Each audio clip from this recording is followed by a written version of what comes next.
단 한 번의 춤사위로 사내의 혼을 빼놓고 눈빛 하나로 천냥 빚을 녹인다는 전설적인 기생이 있었습니다. 허나 그녀의 화려한 비단 치마폭 뒤에는 그 누구도 상상 못할 끔찍한 비밀이 숨겨져 있었지요. 매일 밤 거울을 볼 때마다 자신이 아닌 낯선 여인이 나타나 피눈물을 흘린다면 여러분은 믿으시겠습니까? 사랑하는 정인들이 하나둘씩 의문의 죽음을 맞이하고 천년을 묵은 지독한 원한이 그녀의 숨통을 조여오기 시작했습니다. 모든 비극의 시작은 우연히 손에 넣은 귀한 거울, 옥사경 때문이었습니다. 과연 거울 속에 갇힌 악귀의 정체는 무엇이며 그녀는 자신을 옥죄는 죽음의 굴레를 벗어날 수 있을까요? 화려한 연화로의 불빛 아래 감춰진 소름 끼치는 진실, 그 기묘하고도 서글픈 이야기 속으로 여러분을 초대합니다. 이야기는 먼 옛날 성군 정조 대왕의 치세 아래 온 나라가 태평성대를 노래하던 시절로 거슬러 올라갑니다. 해가 서산으로 니연니연 넘어가고 사방에 어둠이 깔리면 한양의 밤은 낮보다 더 붉고 뜨겁게 타올랐지요. 종로 시정 거리부터 북촌의 기와집 골목까지 청사초롱이 줄지어 매달려 마치 붉은 뱀이 도성을 휘감은 듯 장관을 이루었습니다. 그 불빛을 따라 불나방처럼 모여드는 사람들로 밤거리는 늘 북적였지요. 그 중에서도 한양 제일의 기방이라 불리는 연화로는 단연 으뜸이었습니다. 당대 내로라 하는 한량들과 권세가들이 밤마다 문지방이 닳도록 드나드는 곳이었습니다.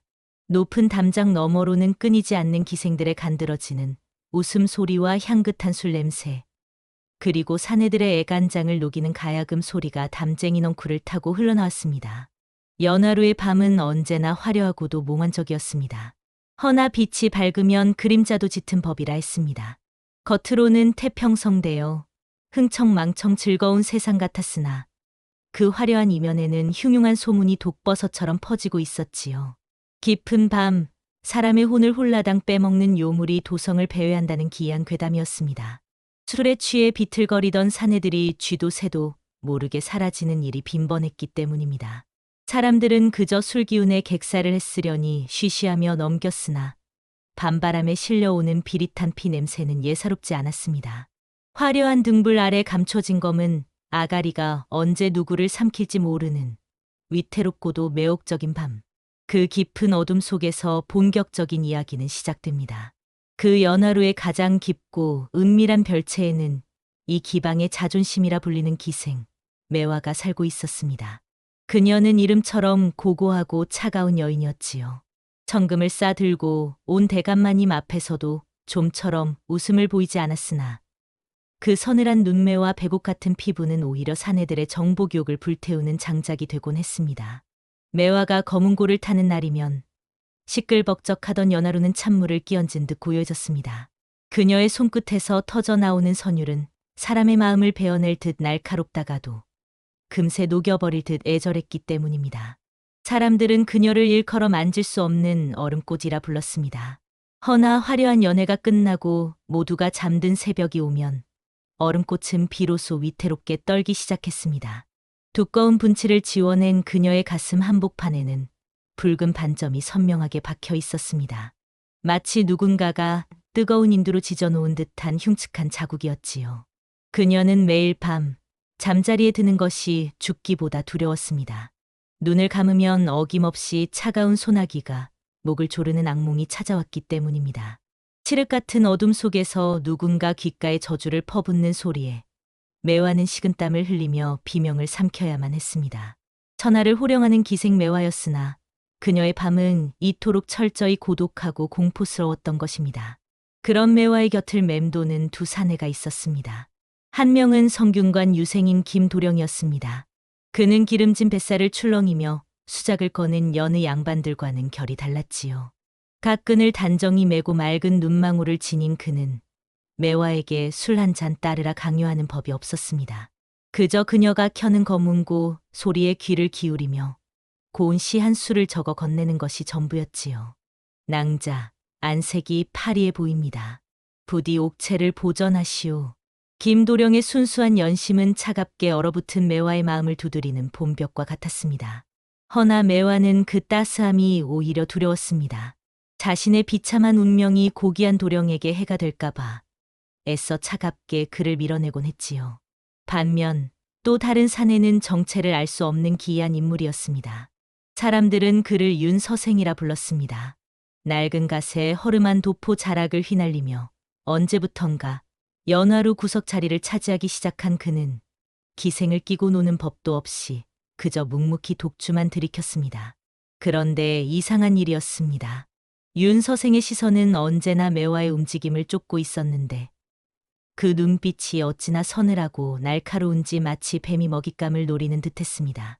어느 날 밤 복도를 지나던 매화 앞을 윤서생이 가로막았습니다. 그는 매화의 가슴께를 뚫어지라 쳐다보며 나직이 입을 열었지요. 밤마다 숨이 막혀 올 텐데 용케도 버티고 있구려. 그 흉터가 꽤나 아플 터인데 말이오. 매화는 소스라치게 놀라 뒷걸음질 쳤습니다. 옷 속에 감춰둔 붉은 반점의 고통을 초면인 그가 꿰뚫어 보았기 때문입니다. 매화는 떨리는 입술을 달싹이며 그에게 물었습니다. 도대체 당신이 누구시기에 남의 은밀한 비밀을 아느냐고 따져 물으려던 찰나였지요. 윤서생은 대답 대신 품 안에서 묵직한 꾸러미 하나를 꺼내 탁자 위에 올려두었습니다. 검은 비단 보자기에 쌓인 물건에서는 어쩐지 서늘하고도 비릿한 냉기가 흘러나오는 듯했습니다. 이것이 그대의 오랜 고통을 덜어줄 열쇠가 될 것이오. 매화는 홀린 듯 보자기를 풀어헤쳤습니다. 그 안에서 나온 것은 오래된 손거울 하나였습니다. 하지만 평범한 규방 아녀자들이 쓰는 물건과는 그 생김새가 판이하게 달랐습니다. 검은 흑단나무로 짜인 거울 테두리에는 푸르스름한 옥으로 깎은 뱀 한 마리가 다리를 틀고 휘감겨 있었습니다. 뱀의 비늘 하나하나가 살아 움직이는 듯 정교했고 특히 눈에 박힌 붉은 보석은 금방이라도 혀를 날름거리며 튀어나올 듯 섬뜩한 빛을 뿜어내고 있었지요. 그것은 옥사경이라 불리는 물건이었습니다. 매화가 조심스레 거울 손잡이를 잡는 순간이었습니다. 손끝에서 시작된 한기가 순식간에 온몸으로 퍼져나가며 등골이 오싹해졌습니다. 그때였습니다. 방 안을 환하게 밝히던 촛불이 훅 하는 소리와 함께 일제히 꺼져버리고 말았습니다. 창문은 닫혀 있었고 바람 한 점 불지 않는 날이었는데도 말입니다. 어둠 속에 홀로 남겨진 매화의 귓가에 윤서생의 낮은 목소리가 환청처럼 맴돌았습니다. 거울을 보시오. 그 안에 그대가 있고 지는 진실이 있을 테니.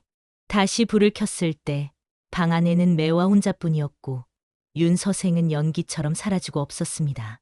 다만 탁자 위에 놓인 옥사경 속의 뱀만이 차가운 눈으로 그녀를 응시하고 있을 뿐이었습니다. 연하루의 밤이 깊어지고 취객들의 소란도 잦아들 무렵 매화는 비로소 자신만의 방으로 돌아왔습니다. 화려한 가야금 소리도 사내들의 끈적한 시선도 사라진 방 안에는 정막만이 감돌았지요. 매화는 경대 앞에 앉아 얼굴을 덮고 있던 두꺼운 분을 닦아내기 시작했습니다. 하얀 분가루가 사라질 때마다 창백하고 지친 그녀의 민낯이 드러났습니다. 그녀는 무심코 윤서생이 두고 간 옥사경을 바라보았습니다. 촛불이 일렁이자 거울 테두리에 조각된 옥뱀이 마치 꿈틀거리는 듯한 착각이 일었습니다. 기묘한 이끌림에 매화는 홀린 듯 거울 속을 들여다보았습니다. 그 순간 매화는 숨을 삼키며 뒷걸음질 치고 말았습니다. 거울 속에 비친 것은 방금 화장을 지운 자신의 얼굴이 아니었습니다. 거울 안에는 낯선 복식을 한 여인이 앉아 있었습니다. 머리는 헝클어질 대로 헝클어져 산발을 하고 있었고 입고 있는 옷은 낡고 해진 고려시대의 비단옷이었습니다. 하지만 무엇보다 매화를 공포에 떨게 한 것은 그 여인의 눈이었습니다. 움푹 패인 두 눈에서는 붉은 피눈물이 하염없이 흘러내려 볼을 타고 턱 밑으로 뚝뚝 떨어지고 있었습니다. 그 붉은 액체는 거울 바닥에 고이는 듯하더니 이내 거울 밖으로 흘러넘칠 것처럼 찰랑거렸습니다. 누구십니까? 매화의 떨리는 물음에도 여인은 대답이 없었습니다. 그저 원한에 사무친 눈으로 매화를 뚫어지라 응시하며 소리 없이 입만 벙긋거릴 뿐이었습니다. 그 입모양은 마치 비명을 지르는 것 같기도 하고 살려달라 애원하는 것 같기도 했습니다. 방 안의 공기가 순식간에 차갑게 얼어붙었고 매화의 등 뒤로는 식은땀이 비 오듯 흘러내렸습니다. 그것은 단순한 헛것이 아니었습니다. 천년의 시간을 넘어선 지독한 슬픔과 원망이 거울을 통해 매화의 영혼을 갉아먹기 시작한 것입니다. 이 이런 흉물스러운 것을. 매화는 당장이라도 옥사경을 집어들어 창밖으로 던져버리려 했습니다. 손을 뻗어 거울을 잡으려는 순간 기이한 일이 벌어졌습니다. 거울 테두리를 감싸고 있던 옥뱀의 눈에 박힌 붉은 보석이 요사스러운 빛을 뿜어내기 시작한 것입니다. 그 붉은 빛은 매화의 동공을 파고들어 그녀의 이성을 마비시켰습니다. 던져야 한다고 생각하면서도 손은 말을 듣지 않았습니다. 오히려 거울 속 여인이 무엇을 말하려는지 알고 싶다는 강렬한 호기심이 공포를 짓누르고 고개를 쳐들었지요. 도대체 무슨 사연이 있기에 저토록 서럽게 우시는 겁니까? 내게 무엇을 보여주려는 것입니까? 매화는 마치 거미줄에 걸린 나비처럼 거울 앞으로 다시 다가갔습니다. 거울 속 여인의 피눈물이 매화의 가슴 속 깊은 곳에 묻어두었던 외로움을 건드린 탓일까요? 매화는 두려움에 떨면서도 거울 표면에 조심스레 손끝을 갖다 대었습니다. 그 순간 손가락 끝에서 시작된 한기가 뼈마디를 타고 올라와 심장을 움켜쥐었습니다. 그것은 단순한 차가움이 아니었습니다. 누군가의 저주, 누군가의 한 맺힌 절규가 살이 되어 박히는 고통이었습니다. 하지만 매화는 손을 뗄 수가 없었습니다. 뱀이 먹잇감을 칭칭 감아 조이듯 옥사경의 마력이 그녀를 놓아주지 않았기 때문입니다. 그녀는 직감했습니다. 이제 돌이킬 수 없는 강을 건넜음을, 그리고 이 거울이 자신의 운명을 송두리째 뒤흔들어 놓을 것임을 말이지요. 어느새 매화의 의식은 흐릿해지고 그녀는 깊은 수면의 늪으로 빠져들었습니다. 하지만 그것은 편안한 잠이 아니었습니다. 눈을 떴을 때 매화는 짙은 안개가 자욱한 숲 한가운데 서 있었습니다. 하늘도 땅도 구분할 수 없는 몽환적인 공간, 발밑에서는 축축한 이끼의 감촉이 느껴졌고 어디선가 구슬픈 곡소리가 들려왔습니다. 안개를 헤치며 걷기를 한참 그녀의 눈앞에 거대한 문이 나타났습니다. 그것은 다름 아닌 방 안에 있던 옥사경을 수백 배 불려놓은 듯한 모습이었습니다. 그리고 그 거대한 거울문 앞에는 백발의 노파가 지팡이를 짚고 서 있었습니다. 노파의 얼굴은 쭈글쭈글한 주름으로 뒤덮여 있어 눈, 코, 입조차 분간하기 힘들었으나 그 입에서 나오는 목소리만큼은 천둥처럼 쩌렁쩌렁하게 울려 퍼졌습니다. 어리석은 것. 제 발로 호랑이 아가리에 머리를 들이밀었구나. 매화는 두려움에 떨며 물었습니다. 할머니는 누구십니까? 여기가 어디란 말입니까? 노파는 대답 대신 지팡이로 바닥을 쿵 내리찍으며 호통을 쳤습니다. 내가 잊은 죄를 기억하거라. 피는 피로 씻어야 하는 법. 내가 맺은 매듭은 내가 풀어야 할 것이다. 노파의 말이 끝나기가 무섭게 거울 속에서 검붉은 손들이 수십 개나 튀어나왔습니다. 그 끔찍한 손들은 매화의 발목과 팔, 머리카락을 낚아채더니 거울 안의 심연으로 거칠게 끌고 들어갔습니다. 안 돼, 이거 놓으시오. 살려주시오. 매화의 비명은 안개 속으로 흩어졌고 그녀의 몸은 소용돌이치는 어둠 속으로 빨려 들어갔습니다. 어둠이 걷히고 다시 눈을 떴을 때 매화는 전혀 다른 세상에 와 있었습니다. 화려한 비단옷을 입고 머리에는 금으로 만든 장신구를 꽂은 그녀는 더 이상 천한 기생이 아니었습니다. 고려의 명문가 여식이 되어 높은 누각 위에 서 있었지요. 그녀의 앞에는 굳게 닫힌 성문이 있었고 성벽 아래에는 횃불을 든 군사들이 진을 치고 있었습니다. 그리고 그 군사들의 선두에 한 사내가 말을 타고 서 있었습니다. 매화는 그 사내의 얼굴을 보는 순간 숨이 멎는 듯했습니다. 그는 바로 현생에서 매화를 연모하는 김도령과 똑같은 얼굴을 하고 있었기 때문입니다. 하지만 그의 눈빛은 김도령의 순한 눈망울이 아닌 비장하고도 애절한 눈빛이었습니다. 낭자, 나를 믿고 문을 열어주시오. 내 맹세코 당신의 가문은 해치지 않으리다. 이것만이 우리가 함께 살 수 있는 유일한 길이오. 전생의 김도령, 아니 적장이 된 연인은 목이 터져라 외쳤습니다. 전생의 매화는 갈등했습니다. 성문을 열면 자신의 아버지가 위험해지지만 문을 열지 않으면 사랑하는 연인이 죽게 될 상황이었습니다. 결국 사랑의 눈이 먼 그녀는 떨리는 손으로 성문 빗장을 풀고 말았습니다. 끼이. 육중한 성문이 열리는 소리는 마치 지옥의 문이 열리는 소리와 같았습니다. 약속과 달리 성문이 열리자마자 숨어있던 자객들이 들이닥쳐 저택에 불을 질렀습니다. 붉은 화염이 밤하늘을 수놓았고 매화의 부모와 형제들은 처참하게 칼에 베어 쓰러졌습니다. 속았구나. 내가 내 손으로 가족을 죽였어. 불타는 저택 한가운데서 피투성이가 된 채 울부짖는 자신의 모습을 보며 지켜보던 현생의 매화 또한 가슴이 찢어지는 고통을 느꼈습니다. 배신의 죄책감이 불화살처럼 심장에 박혀왔습니다. 허, 허. 매화는 거친 숨을 몰아쉬며 꿈에서 깨어났습니다. 온몸은 물에 빠진 듯 식은 땀으로 흠뻑 젖어 있었고 심장은 터질 듯이 요동치고 있었습니다. 꿈이라기엔 너무나 생생한 고통과 슬픔이 뼛속까지 사무쳐 있었습니다. 그때 밖에서 다급하게 방문을 두드리는 소리가 들려왔습니다. 애기씨, 주무십니까? 큰일 났습니다. 매화의 몸종이 사색이 되어 뛰어 들어왔습니다. 무슨 일이냐? 이 새벽에. 그게 김도령님께서. 몸종은 말을 잇지 못하고 발을 동동 구르다 울먹이며 소식을 전했습니다. 김도령님께서 댁으로 돌아가시던 중에 낙마 사고를 당하셨답니다. 갑자기 말 앞에 큰 구렁이가 나타나 말이 날뛰는 바람에 지금 머리를 크게 다치셔서 사경을 헤매신다고 합니다. 매화의 얼굴에서 핏기가 완전히 사라졌습니다. 머릿속이 하얗게 변하며 꿈속의 장면이 겹쳐졌습니다. 전생에서 자신이 열어준 성문 때문에 죽음의 위기에 처했던 연인, 그리고 현생에서 뱀 때문에 사경을 헤매게 된 김도령. 이것은 우연이 아니었습니다. 거울이 보여준 전생의 업보가 현실의 김도령을 덮친 것입니다. 매화는 덜덜 떨리는 손으로 자신의 가슴을 움켜쥐었습니다. 흉터가 있는 자리가 불에 댄 듯 뜨겁게 타올랐습니다. 내 죄다, 내가 지은 죄가 그분을 치고 있어. 그녀는 진작에 깨달았습니다. 윤 서생이 준 그 옥사경이 단순한 선물이 아니라 피로 쓴 저주장이라는 사실을 말이지요. 동이 트자마자 매화는 옥사경을 검은 보자기에 싸서 품에 안고 연화루를 나섰습니다. 그녀의 발걸음은 불에 댄 듯 다급했고 눈빛은 도끼를 품은 듯 매서웠지요. 그녀가 향한 곳은 윤 서생이 머물고 있다는 허름한 객주였습니다. 윤 서생은 이른 아침부터 독한 술상을 받아놓고 창밖을 내다보고 있었습니다. 문을 박차고 들어온 매화를 보고도 그는 조금도 놀란 기색이 없었습니다. 오히려 기다렸다는 듯 입가에 비릿한 미소를 머금고 있었지요. 오셨소. 지난밤 꿈자리는 사나웠을 테지.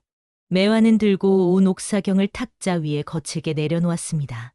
쿵소리와 함께 술잔 속에 술이 파동을 일으켰습니다. 대체 내게 무슨 짓을 한 것입니까? 이 요물단지가 무엇이기에 사람을 피 말려 죽인단 말입니까? 매화의 목소리는 분노와 두려움으로 떨리고 있었습니다.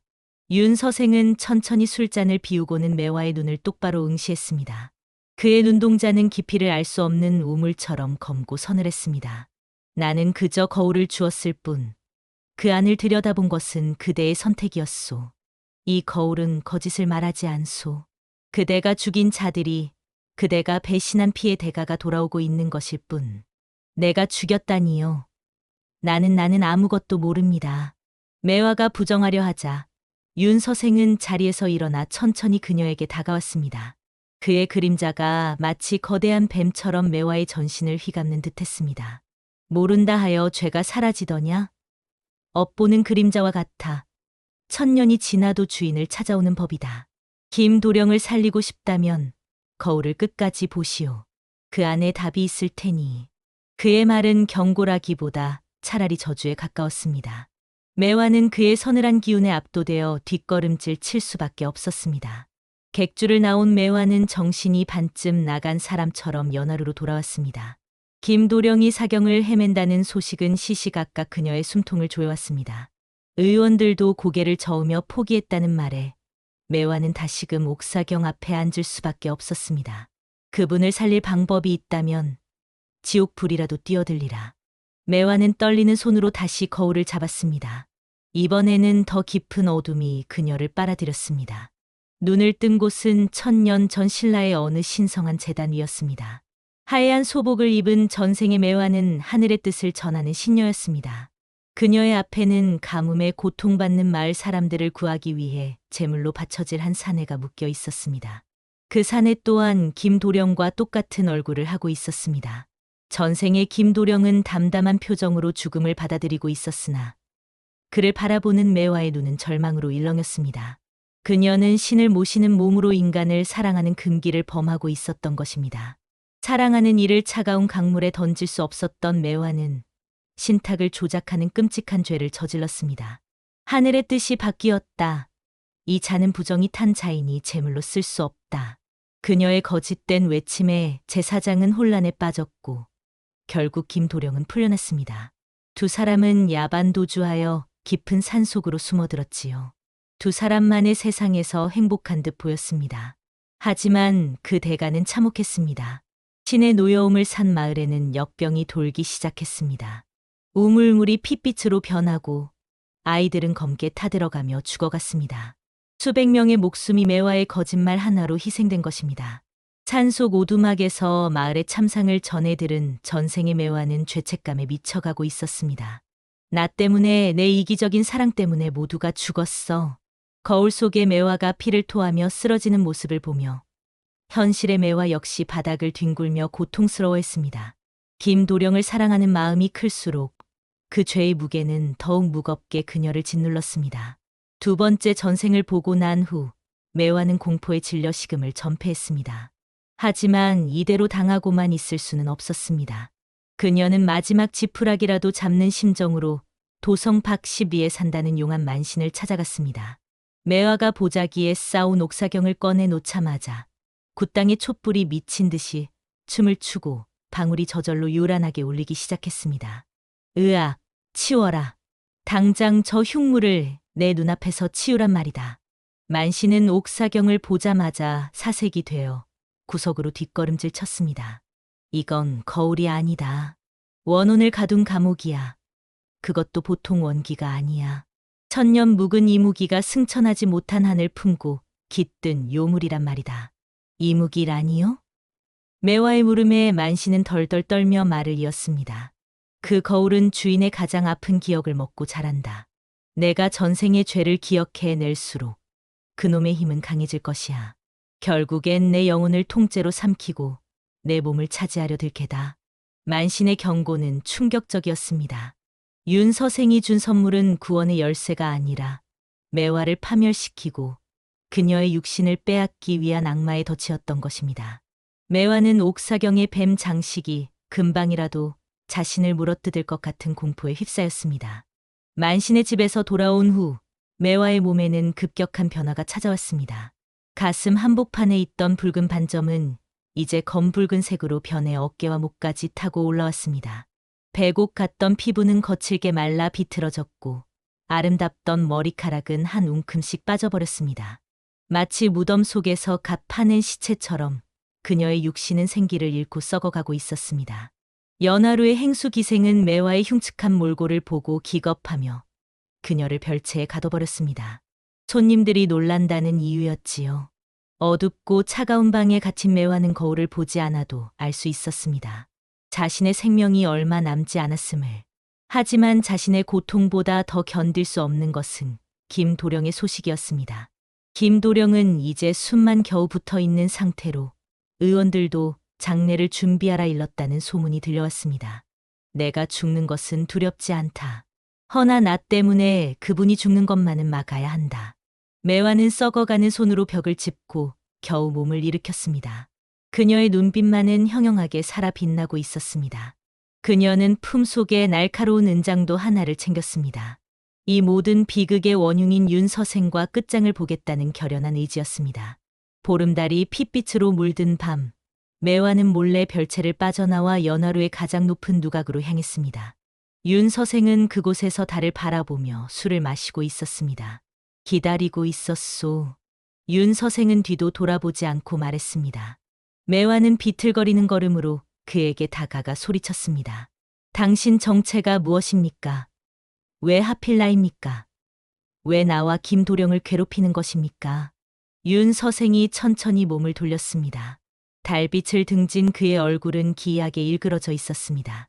왜냐고 물었소? 그가 한 걸음 다가오자 주변의 공기가 무겁게 내려앉았습니다. 그리고 매화는 보았습니다. 윤서생의 눈동자가 인간의 것이 아님을. 그의 눈은 뱀처럼 세로로 찢어진 노란 동공을 하고 있었고 입술 사이로는 가느다란 혀가 날름거리고 있었습니다. 내가 바로 그 이무기로구나. 매화의 말에 윤서생, 아니 인간의 탈을 쓴 이무기는 섬뜩한 웃음을 터뜨렸습니다. 그렇다. 나는 내가 첫 번째 전생에서 배신하여 죽인 남자이자 1000년 동안 차가운 거울 속에 갇혀 복수만을 꿈꿔온 존재다. 내가 너에게 거울을 준 것은 자비를 베풀기 위함이 아니다. 내가 지은 죄를 낱낱이 기억하고 가장 고통스러운 순간에 너의 숨통을 끊어놓기 위해서지. 그의 목소리는 쇠를 긁는 듯 날카로웠고 살기가 등등했습니다. 매화는 그제야 깨달았습니다. 자신이 상대하고 있는 것은 인간이 아니라 1000년의 원한을 품은 거대한 악 그 자체라는 것을요. 너는 기억하지 못하겠지만 너는 환생할 때마다 나를 그리고 내가 사랑하는 모든 자들을 죽음으로 몰아넣었다. 윤서생은 차갑게 비웃으며 허공에 손을 휘저었습니다. 그러자 깨진 기와 조각들 위로 검은 연기가 피어오르며 과거의 참상들이 주마등처럼 스쳐 지나갔습니다. 고려 때도 신라 때도 심지어 그보다 더 먼 옛날에도 매화와 인연을 맺은 사내들은 하나같이 비참한 최후를 맞이했습니다. 전쟁터에서 화살바지가 되거나 역병에 걸려 살점이 썩어 들어가거나 혹은 억울한 누명을 쓰고 참수당했지요. 그 모든 죽음의 배후에는 매화의 잘못된 선택 혹은 그녀를 둘러싼 지독한 불운이 도사리고 있었습니다. 보아라. 이것이 내가 가진 사랑의 실체다. 너는 사람을 살리는 꽃이 아니라 피를 부르는 요아일 뿐이다. 윤서생의 독설은 비수가 되어 매화의 가슴을 난도질했습니다. 이번 생에서도 그놈, 김도령은 너 때문에 죽을 것이다. 바로 내 몸에서 뿜어져 나오는 그 살이 그놈의 명주를 갉아먹고 있단 말이다. 그의 말대로였습니다. 저 멀리 북촌 방향, 김도령의 집에서는 하얀 소복을 입은 사람들이 분주하게 오가는 모습이 보였습니다. 이따금 바람에 실려오는 구슬픈 곡소리가 김도령의 임종이 임박했음을 알리고 있었습니다. 절망에 빠져 주저앉은 매화에게 윤서생이 다가와 속삭였습니다. 뱀이 먹잇감을 유혹하듯 달콤하고도 잔인한 제안이었습니다. 김도령을 살리고 싶으냐? 방법은 딱 하나뿐이다. 그는 품에서 서늘한 빛을 내는 은장도 하나를 꺼내 매화의 발치에 툭 던졌습니다. 내가 죽어라. 내가 스스로 목숨을 끊어 그 질긴 악연의 고리를 끊는다면 그놈은 살려주마. 내 놈의 더러운 피로 옥사경을 닦아내면 나의 원한도 조금은 풀릴 테니. 매화는 떨리는 손으로 은장도를 집어들었습니다. 칼날에 비친 자신의 얼굴은 이미 산 사람의 것이 아니었습니다. 사랑하는 이를 살릴 수만 있다면, 이 지긋지긋한 저주의 굴레를 벗을 수만 있다면 목숨 따위 아깝지 않았습니다. 매화는 천천히 은장도 끝을 자신의 심장으로 가져갔습니다. 윤서생의 입가에 승리의 미소가 번지는 순간이었습니다. 하지만 매화의 눈빛이 돌연 매섭게 변했습니다. 그녀의 눈동자에서 두려움이 사라지고 서슬퍼런 분노가 타올랐지요. 아니, 틀렸다. 내 운명은 내가 결정한다. 그녀는 심장을 찌르는 대신 몸을 날려 윤서생이 탁자 위에 올려둔 옥사경을 향해 은장도를 내리꽂았습니다. 이 썩어 빠진 거울 따위에 더는 휘둘리지 않겠다. 안 돼. 윤서생의 다급한 비명과 함께 챙강 하는 날카로운 파열음이 밤하늘을 갈랐습니다. 1000년을 버텨온 옥사경이 산산조각나며 파편이 사방으로 튀었습니다. 거울이 깨지자마자 그 안에서 억눌려 있던 검은 연기가 폭발하듯 뿜어져 나왔습니다. 순식간에 연화루 전체가 어둠에 휩싸였고 맑았던 밤하늘에는 천둥번개가 요란하게 내리꽂혔습니다. 감히 미천한 계집 주제에 윤서생의 형체는 온데간데 없고 그 자리에는 집채만 한 거대한 구렁이 형상을 한 검은 그림자가 다리를 틀고 있었습니다. 그것은 분노에 차 포효하며 매화를 집어삼킬 듯 입을 벌렸습니다. 태풍처럼 몰아치는 비바람 속에서 매화는 피를 토하며 뒤로 밀려났습니다. 하지만 그녀는 도망치지 않았습니다. 대신 누각 한쪽에 놓여있던 자신의 검은 골을 끌어당겼습니다. 이것이 내 마지막 연주가 될지라도. 매화는 썩어 문드러진 손가락으로 검은고 줄을 튕겼습니다. 딩둥. 폭풍우 속에서 검은고 소리가 울려 퍼졌습니다. 그것은 단순한 음악이 아니었습니다. 자신의 생명과 영혼을 갈아 넣은 이무기의 원한을 달래고 앞길을 쫓는 씻김국과도 같았습니다. 살점이 떨어져 나가는 고통 속에서도 매화는 멈추지 않았습니다. 그녀의 손끝에서 터져나온 선율은 이무기의 포효보다 더 크고 강렬하게, 그리고 애절하게 밤하늘을 갈랐습니다.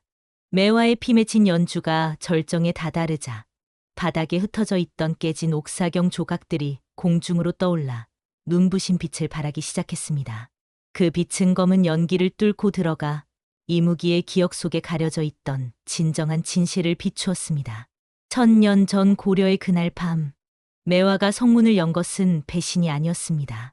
영무에 휘말려 죽을 위기에 처한 연인윤 서생의 전생을 도망시키기 위해 자신이 미끼가 되기를 자처했던 것입니다. 어서 가시오. 내가 시간을 벌 테니 당신은 살아서 훗날을 도모하시오. 매화는 연인을 뒷문으로 보낸 뒤 스스로 성문을 열고 자객들을 맞이했습니다. 그리고 연인이 도망칠 시간을 벌기 위해 내가 배신자다 라고 외치며 홀로 칼날을 받아냈던 것입니다. 연인이었던 사내는 멀리서 성문이 열리는 것만 보고 오해한 채 도망쳤고 평생을 배신감에 치떨다 죽어 이무기가 된 것이었지요. 사실은 배신이 아니라 목숨보다 깊은 사랑이었습니다. 빛 속에서 드러난 진실을 마주한 검은 그림자가 멈칫했습니다. 거대하게 부풀어 올랐던 이무기의 형상이 걷잡을 수 없이 흔들렸습니다. 아, 그게 아니었어. 내가 무슨 짓을. 이무기의 입에서 괴로움에 찬 오열이 터져 나왔습니다. 1000년 동안 자신을 지탱해온 증오가 사실은 엇갈린 오해에서 비롯된 것임을, 자신이 죽이고자 했던 여인이 사실은 자신을 위해 목숨을 바쳤던 은인임을 깨달은 것입니다. 검은 연기가 서서히 걷히고 다시 윤 서생의 모습이 희미하게 나타났습니다. 하지만 그의 표정에는 더 이상 도끼가 없었습니다. 오직 깊은 슬픔과 회한만이 가득했지요. 그는 피투성이가 된 채 검은 골을 안고 있는 매화 앞에 무릎을 꿇었습니다.